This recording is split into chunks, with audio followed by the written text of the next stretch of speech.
guys, we got to get to college football. Let's start off with bet on fade teams. I'm sure everybody's got one in college football. Donnie, you've been quiet too long, man. What do you got for bet on teams in college football? Yeah, let's start with the bet on teams there. I mean, you can take a look at numerous, type of teams that you want to look at to bet on, but I'm just trying to like singular, maybe prove a point and say, this is what I'm looking for going for. It's that time of the year, folks, when you have the teams that are jockeying for position and you want to get in that top four. How about some of the teams that are on the outliers, not in the top four? Like if Miami handles their business, they're going to be in. If Clemson handles their business, they're going to get in. If Alabama handles their business, they're going to get in. But how about those teams on the outside looking at right now, the Ohio States? What's the only way, Drew, that Ohio State can make its mark and get right back into this picture? We know they have 2 losses. They looked awful at Iowa. You know what you go out and do? You beat teams by 50 to 60 points a week, and I think that's going to start taking place now. The Ohio State Buckeyes are going to take on Illinois at home, a wounded Illinois team. Don't be surprised if Urban Meyer just hits that gas pedal and tries to bust them like 65-0 just to get that headliner, because remember, not too long ago, there was no way Ohio State was going to get in any way possible into the playoff, and they eviscerate Wisconsin as they head down the stretch and didn't let up. One of those things where you're up 35-0, good, let's just take this win. No. I have to prove a point in these football games if my football team wants to get into that Final Four. It's Ohio State right now putting on the gas pedal. 45-0 in the fourth quarter, doesn't matter. They're going to run no huddle up-tempo and try to run that score as high as they can get it to try to get those voters to swing back their way. Yeah, that's a tough one. That's a tough one to handicap. It's a tough one on the odds makers as well. What number do you actually put out? So you would suggest just betting Buckeyes pretty much at any number? There's clearly attacks. I mean, if you look overall at the schedule for Illinois and what they're hanging around with football teams. They're not, none of these games in the past couple of weeks, even though they're wounded, are getting up around, 28, 35 points. But I think Vegas is trying to jump that edge as well, not just say, well, let's just bet these games in a vacuum and what you've done in the past. They know Ohio State is in that churn and burn mode where in the fourth quarter, it's not about getting your subs in. It's not about looking forward to next week. It's about hanging a score where that guy opens up the paper the next day and is like, damn, Ohio State won by that much? That's what they're going to try to do from here on out. Okay. And yeah, guys, we will get to a couple MACtion points on tomorrow's, and even Friday's card and a good matchups on Friday. Big man, what do you got bet on teams in college football? Bet on Alabama, Birmingham. I mean, people have been betting them all year, but I don't foresee it stopping and why they don't continue to cover. They were shut down, Drew. You and I talked about this team. Now they're in a bowl. Bill Clark, great job. What a year. They have a 1,200-yard rusher. Their run game has been very good. 22 touchdowns on a season, 41st in total defense. Bill Clark should be the coach of the year in college football. I don't think there's any comparison, really. I mean, there's a lot of great coaches, but none of those coaches had to deal with the program that didn't exist last year. And now it does, and you're going to a bowl. Amazing work. 8-2 against the spread. They have 2 coverable games coming up as well. UAB's been fantastic. Bet against, and I won't labor this point. It'll take me about 30 seconds, but I think we got to just keep betting against Kent State. I mean, you even look at last night. They find a way to score points, and they still don't cover. I mean, they're just dreadful. I mean, their offense sucks. Their quarterback play has been awful. I mean, their quarterback play is truly terrible. 13 interceptions, 7 touchdowns on the year, 49% completion. They're just terrible. I mean, I'd bet against them for as many opportunities as you get a chance to, because even when they score points, they still find a way to screw it up. And how about MACtion at its best? Ohio Bobcats beating Toledo, then coming back in the Akron Zips take it to them. Yep. I don't know. Can't figure some of this stuff out, big man. Ian, what do you got for bet on teams? It's actually one of the reasons why the MAC's a conference I don't really bet as much as in college football as some other ones. It's very, very odd and just goes crazy like that, where one team just knocks off Toledo, looks so good, and then the next week you lose to Akron. It's hard to fathom. But, yeah, I actually had the same bet on team as a big man, UAB, and especially this week against Florida, taking 11.5 points. You look at this Florida team, they're down to like 50-some scholarship players that are healthy on this Florida roster. They are riddled with injuries up and down this football team. They're going to go back now to Felipe Franks because Del Rio and Zaire now are injured. Who the hell cares? None of these guys can play quarterback. It's been proven already this season. They're absolutely – their injury list is ridiculous how long it is. They're riddled on defense. 4 linebackers out. 5 defensive linemen out. 3 safeties out. I mean, unbelievable losses personnel-wise for the Florida Gators. So now you've got UAB coming into the swamp. You're not only injury-riddled, you're losing games now. You're on a 3 or 4 game losing streak. The Randy Shannon interim coach move hasn't sparked this team one little bit. You're not likely to go to a bowl game now. What's the incentive to go out there and keep trying and keep fighting the good fight here against UAB this weekend? I don't see it. Give me UAB plus the points. I mean, what we're going to expect Florida just all of a sudden with tons of injuries, with no bowl aspirations, and a bad football team on a losing streak to just suddenly show up and clobber this UAB team by margin. You know, obviously they're going to have talent and speed edges. I understand that, but if that talent and speed doesn't show up mentally, it doesn't matter in the end. So I like UAB there. Bet against teams for me. 2 peas in a pod as far as I'm concerned here. Rice or UTEP. Pick your poison. Who's worse at this point in time? These are 2 horrendous football programs. They have quit on the defensive side of the football. Absolutely abysmal, atrocious stuff from both of these teams. I think if you just bet against Rice and UTEP blindly the rest of the season, you come out profitable. Period. End of story. And Jeff and Donnie, let me get you guys in here. Ian brings up UAB, which you touched on, Jeff, but it's not 3 touchdowns, guys. It's 10.5. Do you guys? It's a big adjustment. I agree. It's a big adjustment, and this point spread before the season would have looked insane. That Florida's only laying 11.5 at home to UAB back in the FBS for the first time in years. But you've got to sometimes just look past what the line might have been and look at the situation as it is now. Florida's hopeless. They're not playing well. There's been no emotional response or surge whatsoever from the departure of Jim McElwain and Randy Shannon taking over. The quarterback situation's a mess. They're riddled with injuries. This is an opponent that's not going to excite them whatsoever outside of the SEC, outside of conference play this late in the season with so precious little to play for. I still got to look UAB in this spot. I still have to. Any opinion on this, Jeff or Donnie?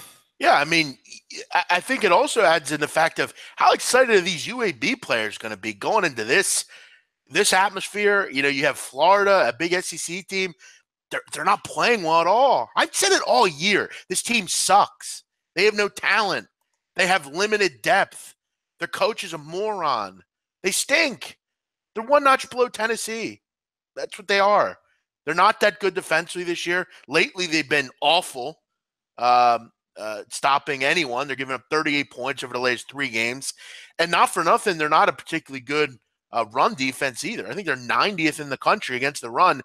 UAB can run the football. UAB's a solid program. Clark is a great coach. They're just playing really well, and I think they're going to savor this opportunity. I think this would be the cherry on top for Florida athletics to lose a game like this. Will they? I don't know, but I don't know how you could consciously lay this kind of number. I mean, who's Florida's quarterback? I mean, really? I mean, Felipe Franks. Doesn't matter. It's interchangeable. Right. None of them can play. Not that I've seen. None of them can play. And he better make sure Zaire? No, Zaire got injured. He's injured. He's out. So now you're really thrown into a corner. You don't have really any options. All your skill position players have been out for long periods of time. And Drew, even look at their wins. A couple of their wins were not good. I mean, they a lot of them were at the last second. I mean, they've lost 5 in a row to teams that they should beat. They got crushed by Missouri. I mean, Drew Lock made them look stupid. UAB covers this number. This would be one of the surprises of the year if Florida can get up off the mat and cover double digits against a really hot, well-coached team. I think UAB will really savor this opportunity. I already got UAB plus 325 money line in pocket, or plus 336 actually at Pinnacle is where I bet it. I think they can win outright. I'm not being crazy or insane thinking that. I feel like this is a down and out Florida team as far as I'm concerned. They're injury riddled, suspension riddled, not playing well. An opponent that's not going to excite them one bit, or I'd be shocked if it does. I think they're big time vulnerable. That's got to be look at their season profile. If they could go into the swamp and win, they would lose to the Charlotte 49ers and beat the Florida Gators in the same season. That would be a little ridiculous. But Donnie, did you want to throw out anything else fade wise? Fade-wise teams I'm going to go to the Big Ten again, and I'm going to use Nebraska at this point. 4-6 on the season. So you say, hey, man, there's a shot. There's a shot, right? If we get to 6 wins, we got 2 games left. Well, you're going to play Penn State. They are going to shred your bum-ass defense right up and down the field. Tanner Lee coming into the game with a concussion might not be playing. That's going to end that, so you're going to have no shot at the bowl. And then you get Iowa to end the season at home. Now, it is a home game at Nebraska, but it's probably going to be more like a funeral because the only thing the fans are going to want is blood, the coach fired, who's going to be our next football coach. I'm going to boo him there. Yeah, they'll sell out and have a lot of fun at that football game, but at Nebraska's expense, they're a completely fade-on team. They are going to get shelled. Don't be surprised. Penn State hangs a 50 spot on them this weekend. Yeah, you're not bowl eligible in the middle of November for a reason. You're probably not very good. So yeah, and again, it's not like we can rally. I mean, maybe they're saying, hey, let's rally the troops if we win our last 2. Well, you're not going to Penn State and winning, so the funeral is already on and popping. Yeah. Hey, Donnie, is Georgia Tech the best 5-win team in the nation? I mean, I haven't looked at 5-win teams, but Georgia Tech's always going to give you problems in every game, regardless. They're going to play you tough. So, I mean, if they have a 5-win team, if there's another team 5-win out there, they're probably the best 5-win team. They're always tough. Yeah, man. If you're not following Donnie on Twitter, make sure to do it. Good follow. Also a good follow at Jeff Nadeau. What's up, man? Thanks, man. We just wanted to mention one other thing off the record for Florida. We continue to coddle these athletes and not do anything about what went on. I mean, these receivers that did this credit card thing, I've read recently they're going to possibly have some kind of pretrial intervention that could dismiss felony charges, basically give them probation. I mean, if this was you and me, we'd go to prison for 3 years. I mean, it's a joke. I mean, what is this teaching these kids? These are repeat offenders. Antonio Callaway's been arrested several different times. Look, I'm all for teaching kids lessons. If they make a mistake once, give them a little punishment. But when you're continuously doing things time after time after time, at what point are we going to stop coddling these people and say, this is what happens. You're going to prison. You're going to deal with your mistakes. This whole, because they play football is fucking sickening. I'm sick of it. It's old. It's tired. These football programs that continually sweep this stuff under the carpet. And I'm talking about crimes that if you and I committed, we'd go to prison for. NCAA needs to wake up. This is pathetic. Guys, should we break down the Michigan-Wisconsin game? Yeah. Michigan. Yeah, exactly. Everybody and their mom's going to bet Michigan, and Wisconsin's going to run them over like a road grader this weekend. Okay, so what? We got Wisconsin 7.5, 39.5 the total. Jeff, how are you betting it? Well, I'm looking at the under in this game. And I think the weather's going to be a bit of a problem. You look at the long-term National Weather Service weather, 30-mile-an-hour winds possibly, cold. It's going to be gusty out there. And I want to shout out to Donnie Wright. Shout out to Salem County's own Jonathan Taylor, who has really done a great job, which Donnie's mentioned. But, I got a question. I wonder this is an interesting handicapping game because you look at the step-up games that Michigan had. Penn State, Michigan State didn't do a great job at stopping the run. Against those players, though, they were a little bit more dynamic. They could run quicker. They're just kind of those up-tempo kids. But you look at the one game that Taylor struggled in against Northwestern. Very good run defense as well. Michigan, they're kind of right statistically at the same point. But I have to ask, how does Michigan score in this game? I love Brandon Peters, but I think he's going to have a tough job in this game. Most of his running backs are out injured. Evans, Higdon, Ty Isaac's injured. Where's the scoring going to come from in this game? I think Michigan will pin their ears back and play well defensively also. I don't know if Hornibrook's a guy that can go and beat them down the field every game. Michigan, this is a big game for them. They're first in the country in third down defense. I think that's going to help them in this game. I don't know where these points are going to come from. And I'll keep saying it. I felt like I've had some good reads on these totals. We've had to deal with some overtimes and stuff, but I think this is a low-scoring football game. And I got to be real. I think in a game like this, I think a touchdown's pretty important. I think Wisconsin's going to have a test here. I don't think this is going to be a 30-1-17 type of game where they just pull away. Michigan's better right now with Peters. They're a little bit more dynamic. He adds in a little bit to them. I think defense is huge in this game. I think it's like a 14-9 type of game, something like that. I think it's really low scoring, frankly. Donnie, you agree with him? I do agree because two good defenses, but sometimes, Wisconsin, we always say like they haven't played anybody yet, and I get it. And their good games are coming up. They're gonna have to play, a good Michigan football team. They're gonna have to end the season in the Big Ten title game. But if you look at what their defense has done the last 5 games, Purdue 66 yards rushing, 155 passing. Maryland 143 on the ground, 125 passing. Illinois 134 on the ground, 152 passing. And they even go to the last game, Iowa. Iowa had 66 yards. You saw what Iowa and Ohio State when they matched up, what Iowa did. They held that Iowa team to 66 yards for the game. Not for the first quarter, not for the drive, not for the first half. 66 yards for the entire football game. Do you agree, though, Donnie, that the performance against Ohio State was a bit of a mirage? I mean, Iowa never does that. I mean, I know, but it's just kind of because everybody always likes that narrative that they don't play anybody. Right. Well, Iowa dismantled Ohio State, and then Wisconsin dismantled, a decent Iowa. Do I love Iowa? No, but Iowa should have beaten Penn State as well. I mean, they're a tough football team, but going forward, I've watched Wisconsin time and time again. They're really good on defense. But the one thing I love about their offense is when they need to get a yard or two, it's automatic. Line up with those big boys up front, those big corn-fed dudes, and hand it off to Taylor, and it's an automatic first down. It's fun. I'm going to enjoy watching this football game because, Jeff, how much do we rail on the Big 12 out there? You want opposite Big 12 football? Watch this football game. This is everything that's good about football, in my opinion.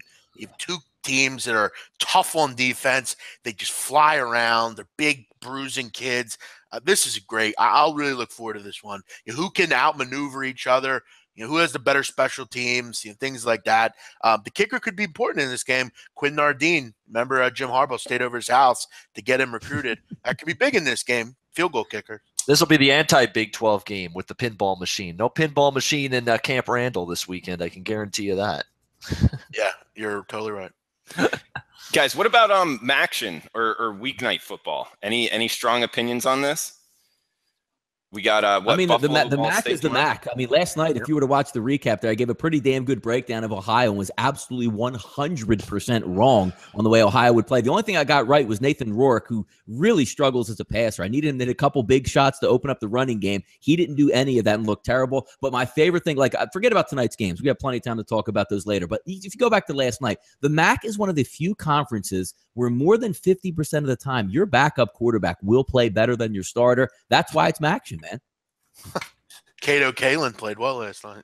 Cato Kalin looked like he might as well be Lamar Jackson and have the Heisman in his he's a better option for them at quarterback. Woodson stinks. Get him out of here. I watched Kalin the last game. I'm like, you know what? He's just going to be. And everybody was wide open versus Ohio last night. Everything that Ohio did well this year, they did nothing last night. They were pushed around and clearly weren't the better football team. I was actually glad they lost. And hey, Toledo's now going to win the MAC again, which is great. We love Toledo, all of us. Yeah. Yeah, there you go. They've actually never won. They never win the MAC, Donnie, which is something. They haven't been to the title game. I think they've been there once for the last 6 years. No, you're right. Yeah, good for Toledo. Solin's team seems to stub their toe in one way or another, one fashion or another every year. When you think they're finally going to win this conference, don't forget they were up 21-10 in that football game in the second quarter with the football, and all hell broke loose, and they got dominated. So hey, but Donnie, I think they should have. I think they still should have won this game last night. A bad decision by Frank Solich to go for it at the 50-yard line with 4 minutes to go and all the timeouts. What are you thinking there? I mean, even forget about that. Old man Solich and his old school, way of thinking. They're fourth and good. Like you have in the first quarter when you're not banged up, it's 4th and goal from the 1-yard line, and you have the best running attack. If you turn around and hand it off to AJ Olette on the 1-yard line, he doesn't get in, Jeff. You know what you do? You clap for the team. That's damn good football, and congratulations, you now have the ball on the 1-yard line. He kicks a field goal in a 24-21 game in the second quarter. Like a field goal is going to make the difference. He's a good coach because he doesn't go for it. He's very conservative. And then when you need him to be conservative, he goes for it. And he could have just punted, kept him inside the 20, played defense, got the ball back with good field position, with a chance to win the game. Instead, you bleed all that clock and you lose. 4th and 1 in the MAC, as long as you're on your own 20-yard line, should be an automatic go for it because yards don't matter. Your punter is probably going to roll out of the pocket and kick a ground ball for 33 yards anyway. What's the difference if you don't get that or you punt for 33 yards? Come on. That's one of the things, guys, I love about the CFL. Their penultimate down is 3rd down as opposed to 4th, but on 3rd down and 1 or less, they are always going for it. Always, every single time, even on their own 25, 3rd and 1 in the CFL, they're going for it every single time. And if they don't go for it, fan base is going to want to hang the coach from the goalposts at the end of the game. That's one of the good things about Canadian football. 3rd and 1, we're not punting to hell with that. You have AJ Oled. You could probably take your offensive line off the field and just do like the Oklahoma drill like you would do in high school and say, AJ, just run right into these 5 guys and barrel them in like bowling pins. And it's what you do anyway. So, I mean, you should be able to have a leg up on these guys because you look like Jerome Bettis or Mike Allstott, so you should be able to get that 1 yard. But, hey, guys, I do want to mention this. Florida State should be able to get a win this week. So Seminole fans can take solace in that. They have a tough game, but I think a winnable one. Maybe people are missing my joke. They're playing Delaware State, which they should be able to win, I would hope. But, hey, you never know, Donnie. The Fighting Jamal Jacksons might surprise you this week against Florida State. Jacksons. Guys, what about Eastern Michigan, Miami of Ohio? -2.5 Miami of Ohio. Eastern Michigan just got their 7th loss, knocked out of bowl eligibility. Do you guys factor that at all in Maction? Anything on this game? I don't know. I'm sure the guys will agree with me here. On the road, getting points, it seems like Eastern Michigan, that's where they flourish. They always are in these games. They're like the Chargers of college football. They always cover these games. They might not win, but I'm going to go ahead and guarantee this is like a 27-26 type game, some random score. I like the way Eastern Michigan's played, but you do make an interesting point, Drew, about the deflation. Exactly. That's the concern I got for Eastern Michigan. They've had one crushing loss, soul crusher, heartbreaking, gut wrencher of a loss after another. Is the fight still in the Eagles this week, tonight in this game? In Miami of O, they got Ragland back last week at quarterback, and they played a damn good football game against Akron. I could only look at the Miami side personally. Yeah, it's Miami or nothing for me in this football game because, again, you have some good playmakers. Now the Ragland's going to be able to spread that football around. But it comes down to Eastern Michigan. They were so out of whack last week. The one thing they do well is Robach is a average quarterback, but he has good mobility and a good arm and 3 good wide receivers. The only thing you can't do to hurt yourself is throw like 5 interceptions in a ball game. It came out of nowhere, completely against what Eastern Michigan does. But I see your point there. In this game, very close to the wire. But to me, I'm with Ian as well. It's Miami, Ohio. It's a cheap line at home. They're a good football team. They should be able to win this. But again, we've seen Eastern Michigan lose games and crushing, but keep in mind, folks, it's Maction. These kids don't actually live for the actual bowl game aspect of it. This is their spotlight games of the year where they're on national television. They're going to have a lot of fun. There's no quitting Eastern Michigan, and wouldn't be surprised if they went on the road and beat them, but I would be leaning towards Miami of Ohio. Hey, Drew, also... At least the nightmare that's Billy Ball is gone finally for Miami. and also, remember, guys, I mean, it's at home. They got all their guys back here. Ragland's back. Sam Martin and who's the other? James Gardner got a good run game. They're bowl eligible still. They can win these final 2 games. And guys, I think it's comparable to think that they can beat the Ball State Cardinals next week and go bowling. I mean, what better Thanksgiving gift could you give your school that after the dreadful start, the loss to, Bowling Green and Kent State, we're going bowling, boys, right before Thanksgiving. We can enjoy our holiday. We got a bowl game on. This is a great spot. Deflation, but hey, it's the MAC. But for me, if I'm playing this game, and I don't do this that often in football, if I'm playing this game, I'm laying the 135. I'm not laying 2.5 points here, just because I think Eastern Michigan, they always seem to hang in games like this. Give me the 135. I'll pretend it's the Reds in baseball or something, games, and go with the money line here. So, sure. Gus Ragland had a ton of rust on him the first quarter and a bit last week against Akron. Then they had a nice drive right before halftime, and then in the second half against Akron, it looked like the old Gus Ragland again. Bing, bang, boom, right down the field, one drive after another, touchdown, and they pulled away in that game. He got the rust off in the second half, and certainly makes Miami of O a much better team when he's on the field. Hey, Ian, could I give a Miami O Edo impression? Miami O. I think tonight we got a big opportunity here with Miami O. I'm Coach O, for anybody that doesn't know. And when I have a portrait of myself, I actually sign Coach O. We got a big dinner planned as well. We got jambalaya. We got a little pepper in a gumbo. We got chicken on a stick. It's going to be a great time to be alive if you're a Red Hawk fan. Let's go Miami O, because I'm Coach O, and that's what I do. There's going to be one time I stop laughing whenever I hear that impression. It hasn't happened. Coach O's the best. Never That's a really good Coach O. That is a good one. Big man, that's a tough follow. Guys, we got to go from the MAC to the Fun Belt. 401, 402, the degenerate special. Had some success with this one. Coastal Carolina, Idaho, 52 the total. Looks like -9. You can find a -8 at JustBet right now on the SBR odds screen. Guys, I think that this is the toughest travel spot in all of college football. You're going from Myrtle Beach, South Carolina, the week after just getting beat up by a tough Troy team, to Moscow, Idaho on a Sun Belt budget. You're probably the least funded team in all of college football. Not sure how they're doing the travel. Idaho -8 is the side I'm going with. I'm on the Vandals. Donnie, you want to follow that up? I'll be on the Vandals too, just for the simple fact is when you break this game down, Idaho, again, that is a tough travel spot, but they're on the bye waiting for Coastal Carolina. I know you don't like to take games out of and say, well, they played them. Both of these teams, actually, last game was versus Troy. Coastal Carolina got shelled at home 42-17, and Idaho went to Troy and played them tough 24-21. They're on the bye. They're at home. And keep in mind, folks, this is their last year in Division I football, so they're going to drop down. Maybe they get a little bit, get a little bit emotional in the Kibbe Dome up there. Give me Idaho in this football game. Jeff, anything different? Yeah, I actually, Drew, as far as the degenerate games we've talked about, this is probably my favorite game we've talked about. I really like Idaho in this game. I mean, guys, imagine being, Coastal Carolina. I actually used this.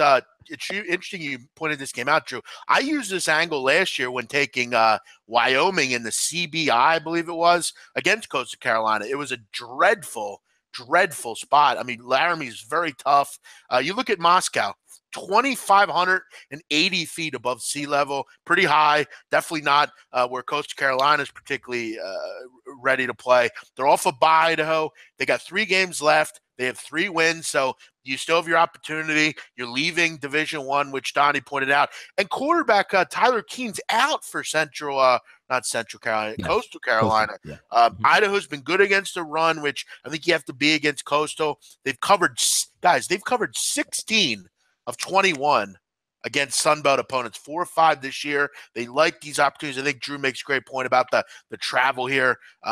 Coastal Carolina can't stop anybody. I really like Idaho in this game. Good call, Drew. Okay. And I want to step in here. The guys on the chat, Brian, or just Brian, he's saying he lives there and they are well funded. I might have spoke out of place just because taking it was an FCS team to FBS team. I don't know if they're well funded.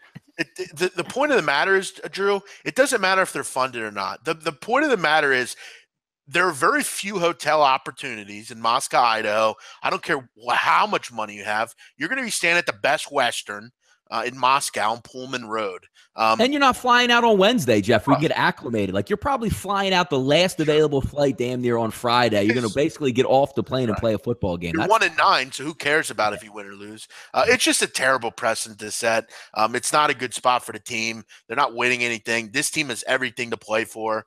So I don't really mind about the money kind of stuff. Okay. And they're also, on their 3rd string quarterback as well? They have all kind of quarterback injuries. But at Babano, you got anything? Yeah, Kilton Anderson is their quarterback now, Coastal Carolina. He was okay last week, but nothing to write home about. Even if he was in the MAC, he'd probably dominate and hang like 60 on Idaho in this game. Exactly. Probably would. I have no argument whatsoever with the Idaho side, because I had Idaho against Troy before their bye week on the road, got a double-digit road dog, and they were right in that game against Troy start to finish. It was a Thursday night game, I believe. And, I like Idaho. Matt Linehan can throw the football around. Coastal Carolina plays absolutely no defense, down to a 3rd-string quarterback. But Coastal Carolina, I'm going to add another recommendation onto this game. I like Idaho. I'd lean to them laying the points for sure. Off the bye, well-rested, ready to go against this Coastal Carolina team that's been beaten up.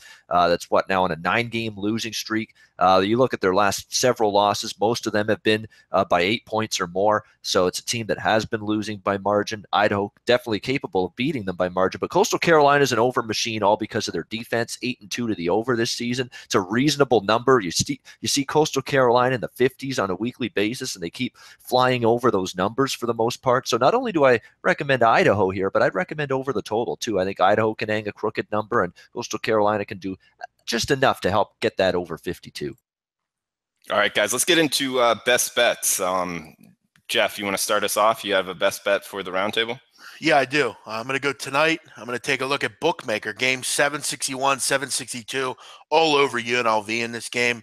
I actually took them the other night against the Florida A&M Rattlers, a team in a very similar conference to tonight's opponent. I think this number is a little too low, to be frank.